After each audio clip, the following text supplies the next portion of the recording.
I believe that there is only one New Year's resolution that matters. And I think that kind of plays into, can we deny sin and not pursue Jesus? I'm so freaking excited 2024. about this.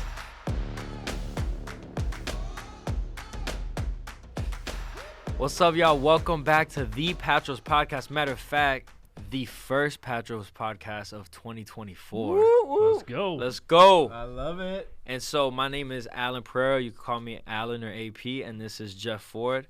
And a returning guest, a premium guest of ours, Luke Sawyer. I think this is the second time you called me a premium guest, and premium I guest. still don't know what that means. I don't either, but I'm just going to call you that. Okay, Because that's what it is. Well, when we have guests that are able to return more than once because of the value that they provide, Or because of the proximity in which they live to the place that you record the podcast. they are premium. Yeah. Oh, man. So 2024, are you guys excited or what? I am, man. Yeah. Oh, yes. I love the I have energy. like a... There's always a certain energy, as much as like I'm against the whole, like generally I'm a skeptic. Because I'm like excited about 2024 though. Same. Like, Yeah. I'm ready to go. Me too. Yeah? Yeah. Okay. Well, that is. I guess this year is the year I'm going to show my eyebrows because Alan tells me that I look dumb when I don't show I my wasn't going to eyebrows, say so anything, but it's gonna I'm be a so 2020 freaking excited about 2024 this. thing. Hold on. I'm going to even switch the Man. camera straight to you. Ready? Oh, Set, thanks. go. Look at that. Look at those eyebrows, How bro. do they look? Do they look good? You are turning over. He It's turning looks- over a new leaf. a he new looks leaf. great, Or you're just turning everybody. over your hat. Yeah, or Whoever- just changing the way my hat is on Whoever my head. convinced him to do this, I appreciate you because I've been trying to do this. Oh man. So I never noticed it. I actually don't. I don't think you look ridiculous. No, do the other one. Ready? Do the other This one. is, this is how it always is. And then Alan laughs at me, and I have people that make fun of me, and I get an Instagram message looks from like- one guy, and if the one guy's listening to this, you know who you are, who looks hashtags like no eyebrows on every Yes, picture I it have. literally looks like he doesn't have eyebrows. Look, great. $1 million. I do agree with Allan.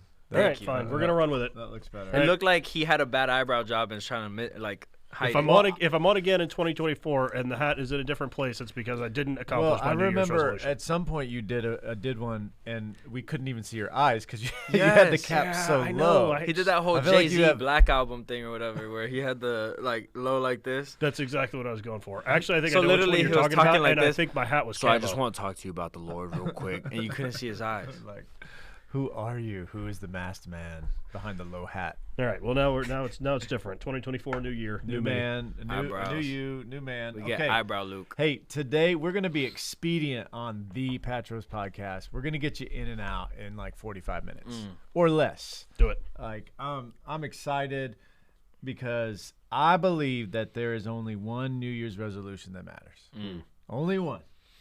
And I'm going to give you the secret right now. The only one that matters is that you love Jesus more. Yep. You love Jesus more in 2024. Oh, that's good. Ooh, that's a rhyme. I didn't even That's think a bar. about that. Did we just get a new Love Jesus tagline more. for the Patros Podcast in 2024? Man, that's good. We could. I wish Asher was here. He could get the drums going. We get a beat. But I'm serious. I think that like my goal for 2024 is that I would love Jesus more. I want to at the end of this year, I want to say I love him better. I am closer to him now. I have moved more in his direction than I did a year ago. Yep. That's what I want to say. Yeah. And so I'm also going to say this. The opposite is true, that if I love Jesus more, I'm going to love sin less. Agreed. You guys agree? Yep. So let me put this premise out there to you, and then you guys tell me. You agree, like poke holes in this. Healthy masculinity, because on the Patros Podcast, we are always trying to embrace a healthy Oh, masculinity. yes. So my premise is this. A healthy masculinity will always include the pursuit of Jesus and the denial of sin. Yes. We would agree Say with it that? again. I was pouring water. You can't do two things at once. Yeah. You can't. Multitasking in men. Yeah, it doesn't work. That's why when he's No, like, it's the way I was pouring it. I was trying to make sure I didn't get anything on my laptop or any of the gear. So I was just, I was Really doing more than one you thing. could have just drank straight from the water bottle. Yeah, but it's not as aesthetic. I don't let go of Christmas season until like because February. when you have leftover cups in the podcast Yeah, room. yeah. So it might be New Year's, but like, tis go. the season. Merry feel Christmas. But like every time Allan is behind the camera, like because Allan, for those of you who don't know, Allan is also the producer of the show, and so he's pulling double duty because he is that talented. So I am multitasking. But then when you are when you're having conversations with us and you're like messing with the cameras, I'm always thinking he has no idea what I'm saying right now. Yeah, that's I always. Well, that's what just happened. It doesn't always happen, but so when it does happen, I'll just be honest about it. Like I just come back and. So healthy masculinity, here's my premise, will always include the pursuit of Jesus and the denial of sin. Yes. Yeah. Yes. Right? Mm-hmm. So here's a question on the table. If in 2024 we want to be closer to Jesus, and on this podcast we're talking about what it means to be, a man that is representing Jesus well, we call it healthy masculinity. What is more important? This is not a trick question, but what is more important, the pursuit of Jesus or the denial of sin? Pursuit of Jesus. Pursuit of Jesus. Okay, so let's talk about it. Why? You can deny sin and not pursue Jesus, and that's called legalism. Well, isn't it just the lack of pursuing Jesus itself sin? Well, yeah, the lack of pursuing Jesus itself would be sin too. Yeah. But you can white knuckle your sin for a period of time. But you can't pursue Jesus and sit in your sin. Okay. Those two things can't go together. So you just brought up a term, and I think we may need to define it for those who maybe don't have a kind of a biblical background, or like, man, what does he mean by that? What is legalism? Yeah, good question. When we create rules around our faith, and then we hold other people to those same rules. So, for instance, we've all I'm sure heard of people who have said Christians can't drink alcohol, right? Nowhere in Scripture does it say that. We have a clear mandate that we shouldn't be drunk, but we do not have anything that says you can't drink alcohol. Yep. Christians shouldn't have tattoos or wear pants or for women, whatever. Right, right. Yeah. So when we make those rules, and then we expect other people to adhere to the rules that we made, even if they're not coming from what Scripture says. Yeah. We're not holding people to what the Bible actually says. We're holding them to our convictions as if those are. So what legalism is the whole book of Galatians. So in case we're looking at a specific book. Oh, okay. Did you just say something about men wearing women's clothes? No, women wearing pants. Oh. Were you not listening, Jeff? I wasn't listening. And you're not even. You're over here. You're giving me stuff. Allan says a lot of off-the-wall stuff, but I did not hear that. I was like... And that will make it. I was thinking legalism is when we get on to men for wearing women's clothes. I was like, I don't know, man. I think we probably should get on to men for wearing women's clothes. But think about it, right? So, like, if you were to say... But since we just went there, so if we were to say like men can't wear skirts, but in a certain culture like kilts, kilts, like what are we talking about? Yeah, that's just a plaid skirt. Yeah, that was a great point. And actually, there's a whole bunch of those in the Bible. We'll do a podcast on that one day. We'll do a gray issues podcast. Ooh, that'll be fun. Yeah, because that's I think that.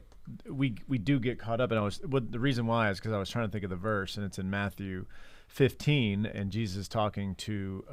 Let me just read it. He says, "I'm gonna start in verse 1." Then Pharisees and scribes came to Jesus from Jerusalem and said, "Why do your disciples break the tradition of the elders?" I feel like this is a legalism kind of text here. For they do not wash their hands when they eat. And he answered them, "Why do you break the commandment of God for the sake of your tradition? For God commanded, honor your father and mother, and whoever reviles father or mother must surely die. But you say, if anyone tells his father or mother, what you have gained from me is given to God, he need not honor his father." And that's a whole other thing. But for the sake of your tradition, you've made void the word of God, you hypocrites. Isaiah did well to prophesy of you when he said, "These people honor me with their lips, but their heart is far from me. In vain they worship me, teaching as doctrines the commandments of men." Well, it's an interesting statement, right? They honor me with their lips, but their hearts are far from me, right? And I think that kind of plays into, can we deny sin and not pursue Jesus? Like, no, we can honor him with our lips, and our hearts can be far from him. Well, you look at Matthew... Was it Matthew 7? The man, like saying, is it Matthew 7 or Matthew 6, where he says, like, Lord, Lord, I prophesied in your name. Matthew 7. I casted out demons. And Jesus doesn't even deny that he did all those things. But what is his ultimate issue with the man? I don't know you. There's a relationship that needs to take place. It's not that you did all these things for me that gets you into heaven or creates the relationship. It's that you yourself have to have a relationship with Jesus. Yep. So let me ask you guys this. What are the signs of legalism? And by this, I mean, I bet that there are several guys listening to this who probably think that they are following God.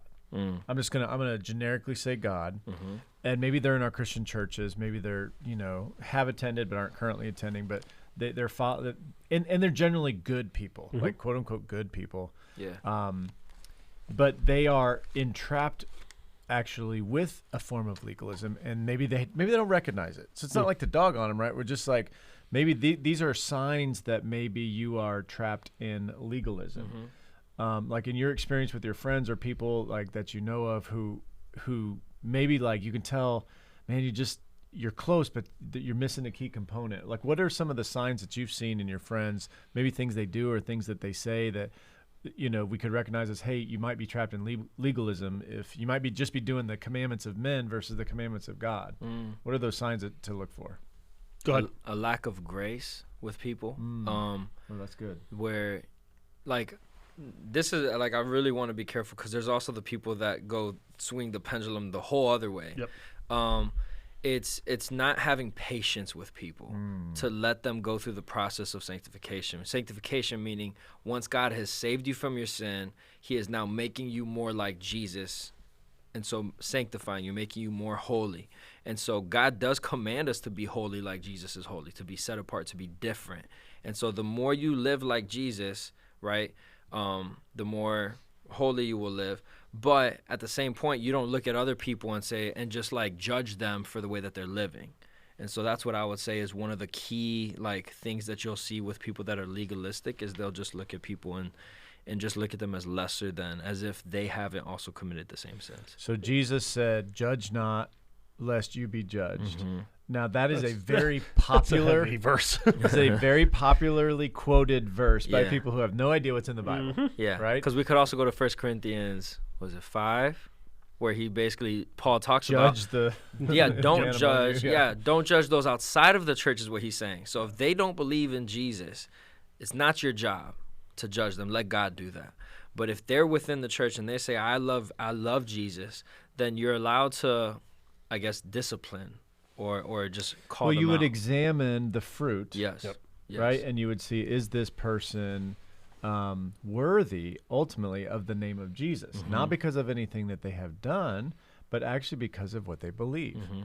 Now, the belief should then translate into right action, right? Thinking should always produce a right action.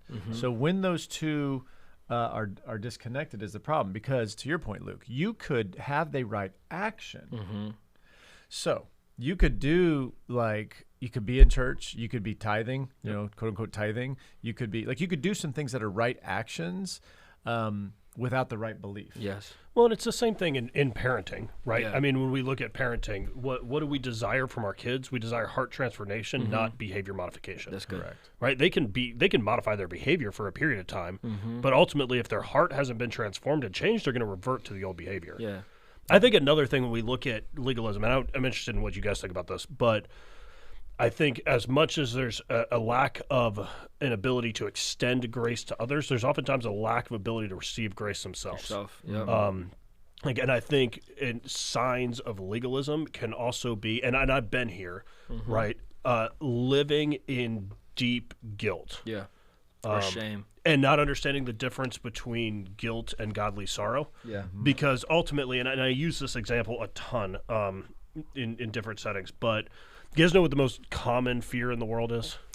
Public speaking. Nope. Loneliness? Nope. Heights. Kind of. It's flying in an airplane. Right? Really? Flying in an airplane is the most common fear in the world. Not like the biggest fear, but globally the most common fear. But it's also the safest thing you could possibly do, right? But we're terrified of it because we don't control the airplane. You know what, though? I always think about what happens if the plane will go down. I think that's the reason it's the biggest fear is that once something goes wrong, we have like not a lot of room for error. That is true. There's a lot of ways to fall. But but intellectually, we also understand that very safe. I feel so much better driving my car because I control my car than I do in an airplane. Statistically, right? So legalism is such a natural place for us to go because it makes us think we're actually controlling what's going on. Yeah. And so when those things then are outside of our control, we live in this deep guilt and self-condemnation because we don't truly understand the reality of what grace is. Yeah.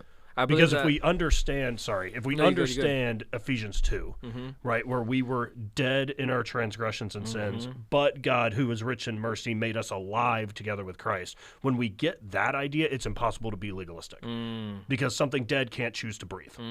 And so something had to save us from ourselves in which we had no part in the equation. That's good. Which is a bigger theological thing, but we don't have to get into that. Well, no, but I mean, I think that that's part of it is that if you are like, if we're looking at signs that you're legalistic, you probably know either too little of the Bible, or you might know way too much of the Bible.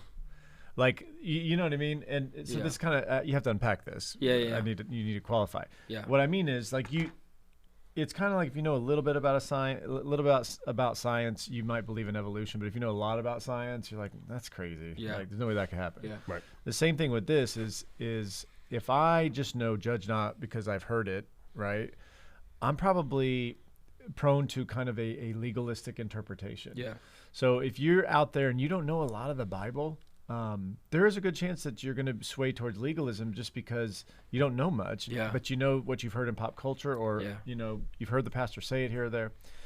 And I think conversely, if you've been around your faith a lot, or maybe, and I've seen a lot of this recently.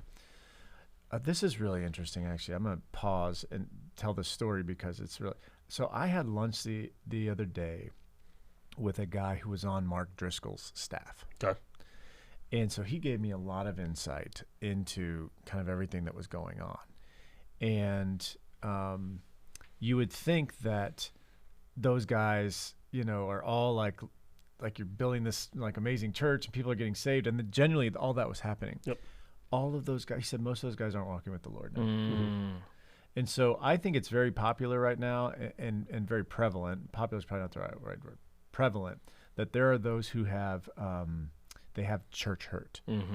So if you have church hurt out there, there's probably a good chance that you could potentially fall into legalism because, and it's not the legalism that you normally think of where you follow the rules. It's more of a legalism of like kind of Gnosticism where I don't need all of that. I have like a special knowledge of this. We don't technically think of that as legalism, but you've kind of made your own. You might want to define Gnosticism too. Yeah, just like a Gnostic is someone who has like a special revelation. Like they have a special word from God. They have a special revelation. Think Rob Bell. Like Rob Bell is a modern Gnostic. And if you listen to him, which I've listened to stuff recently because I'm curious to see what he's saying.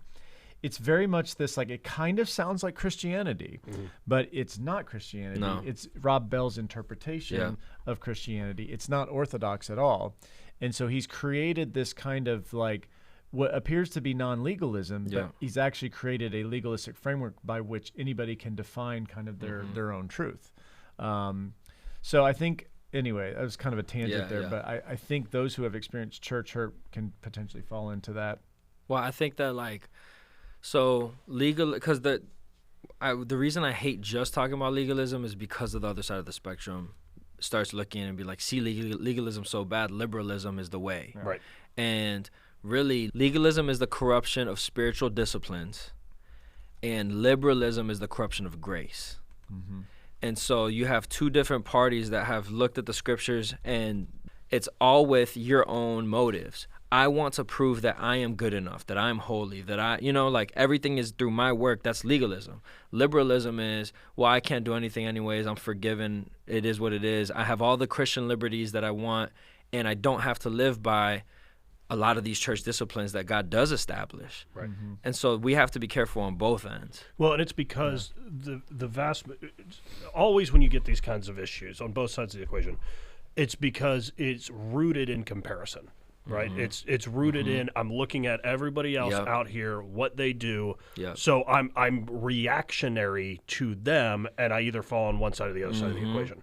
Instead of, as we talked about, where you just started, Jeff, at the whole beginning of this, like the pursuit of loving Jesus more. Amen. Like 1 John 2:6 says, whoever claims to live in him must live as he did, right? And then we can take that and we can make that legalistic, right? But when we really understand that and what Galatians tells us in walking in step with the Spirit, that guardrails us against falling off either side of the equation, because we're not looking at everything that the world is saying, even everything that the church is saying. We're looking at, all right, who is Jesus? I'm going to run hard after him. Yeah, and with that piece of it, I mean, I'm thinking about folks who are, like, they're in the church and they're listening to the sermons and they're trying to raise their kids, but they're not having freedom over sin, maybe. They're not having the joy of the Lord, and like the idea of pursuing Jesus is weird. Like we say like pursue Jesus, and like we're kind of comfortable with it, but they don't know what that means. I think that there's people out there. So if like one of the pitfalls of that maybe if you're kind of on the legalistic track is that you might not know what that means, pursuing Jesus, or like you don't know how that looks, or you haven't experienced it. There's a very experiential component to this, and I think sometimes we get caught up in evangelicalism on the doctrine, and like doctrine matters. So I'm all about the doctrine. Me too. But then we get caught up in the doctrine and we forget that the Spirit of truth like moves. Like we don't understand the wind blows wherever, Jesus uses the example of the wind. And he says the same thing with the Spirit. And the Spirit comes in and he moves you to things that you're like, man, I don't really know where that came from, but I know that this is true. And I've got friends that are that way, that like, I know this is true. I'm not sure where it is in the scripture, but I know it's true. It's a really tricky issue. So pursuing Jesus. What does that look like for you guys in your lives to say, if I want in 2024 to love Jesus more than I do right now, what does the pursuit of Jesus look like? And like in whatever way you want to define it. It's a good question. You go first, Luke. Okay. Man, so one thing, so just for listeners, my background is got seminary education. I've kind of gone through that whole thing. And I've recognized how much I've been in that, what you're talking about, in that I have made in the past my pursuit of Jesus doctrinal, right? It's theological. And I think there's an aspect to it that is, right? And like you said earlier, like what right belief leads to right actions, right? And so I do think that's a critical component. What does Tozer say? What the most important thing about a man is what he believes about God, right? Because that is going to come out. But I think as I think about the pursuit of Jesus now, when you talk about the experiential, I think oftentimes we fail because we live in this culture, and I'm probably wired this way too, of busyness and work. And I think especially for those of us in ministry, you can almost find your validation through your work. And so for me, probably the last year and then going into this next year, a big focus of my own heart is to just sitting and being still with the Lord. As I've walked with guys, I think I've failed a lot of guys that I have discipled over the years in focusing our attention on doctrine and not focusing our attention on how to approach the throne, right? Like Hebrews 4:16 says, here, I just pulled it up. Let us then with confidence draw near to the throne of grace that we may receive mercy and find grace to help in time of need. Do y'all want to hear more of that conversation? Well, you can by becoming a Patros subscriber. You'll get exclusive member-only content. Just go to the link in the description or go to the Patros website. Yeah, and when you become a subscriber, like what you're telling us is that you enjoy this content and you want to hear more of it. So every dollar that you give helps us do just that. So thank you again for listening as we just together go on this journey of embracing healthy masculinity.